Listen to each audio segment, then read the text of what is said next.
Good morning sir. என்ன இன்னைக்கு சீக்கிரம் வந்துட்ட மாதிரி தெரியுது? என்ன இவன் நம்மளையும் சொல்றான், நம்ம சீக்கிரம் வந்ததையும் சொல்றான். ஒருவேளை இவனுக்கு கண்ணு தெரியுமோ? பிளைண்ட் மாதிரி நடிக்கிறானா என்ன? Good morning Sandhya. Good morning Kannan. என்ன நீங்களும் இன்னைக்கு சீக்கிரம் வந்துட்டீங்க போல இருக்கு. மார்னிங் பாரிஸ் வரைக்கும் போணும் கண்ணன், அதான் சீக்கிரம் வந்துட்டேன். Okay bye Kannan. Bye Sandhya. Kannan, எனக்கு ஒரு விஷயம் புரியல. அந்த பொண்ணு பேர் சந்தியான்னு அவங்க தான் வர்றாங்கன்னு உனக்கு எப்படி தெரியும்? அதுவா சார்? ஆ, அதை அப்புறம் சொல்றேன் சார். முத வாக்கிங் போங்க, அப்புறம் 16 ரவுண்ட் அடிச்சுட்டு 17 ரவுண்டுன்னு போய் சொல்றது நேத்து மாதிரி. போங்க சார்.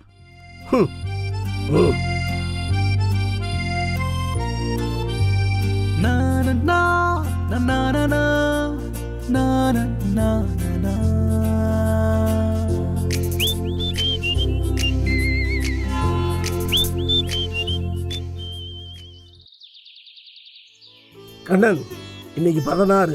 15 சார். 16. 15.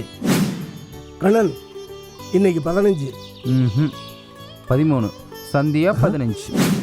சபா. கண்ணன், இன்னைக்கு 19. உங்களோட இதே வேலையா போச்சு சார்.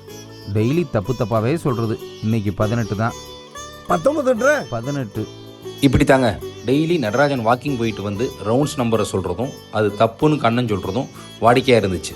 அப்போல்லாம் எனக்கு யார் சொல்கிறது சரின்னு குழப்பமாயிரும். என்ன மாதிரியே நடராஜனுக்கும் அந்த குழப்பம் இருந்திருக்கும் போல். அதனால் கண்ணன் கரெக்டாக சொல்கிறானா இல்லை தப்பாக சொல்கிறானான்னு கண்டுபிடிக்க அன்னைக்கு அவர் அடித்த ஒவ்வொரு ரவுண்டையும் சரியாக எண்ணிட்டு வந்து கண்ணன்கிட்ட உட்காந்தாரு. என்ன சார் இன்னைக்கு முடிச்சாச்சா? முடிஞ்சது கண்ணன். இன்னைக்கு 14 ரவுண்டு. நோ இன்னைக்கு 15 சார். கண்ணன், நான் இன்னைக்கு 15 ரவுண்டு தான் அடித்தேன். ஆனால் ஒரு ரவுண்டு குறைச்சி தான் சொன்னேன். ஆனால் நீ இதெல்லாம் எப்படி கண்டுபிடிக்கிறேன்? சார், இயற்கை ஒன்றை குறைச்சா மற்றதெல்லாம் நிறையா கொடுக்குன்னு சொல்லுவாங்க. அதை முழுசாக நம்புறவேன் நான். ரஹீம் அண்ணா வணக்கம்ண்ணா. தொழுகை முடிச்சு நேற்று வரேன்னு சொன்னேன், வரல. அண்ணா கொஞ்சம் வேலையா போச்சு, நாளைக்கு வந்து முடிச்சு கொடுத்துறேண்ணா. மறக்காம வந்துருப்பா. கண்டிப்பா வந்துடுறேண்ணா.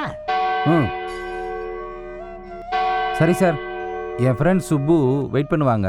பேப்பர் படித்து கேட்ட நான் கிளம்புறேன்.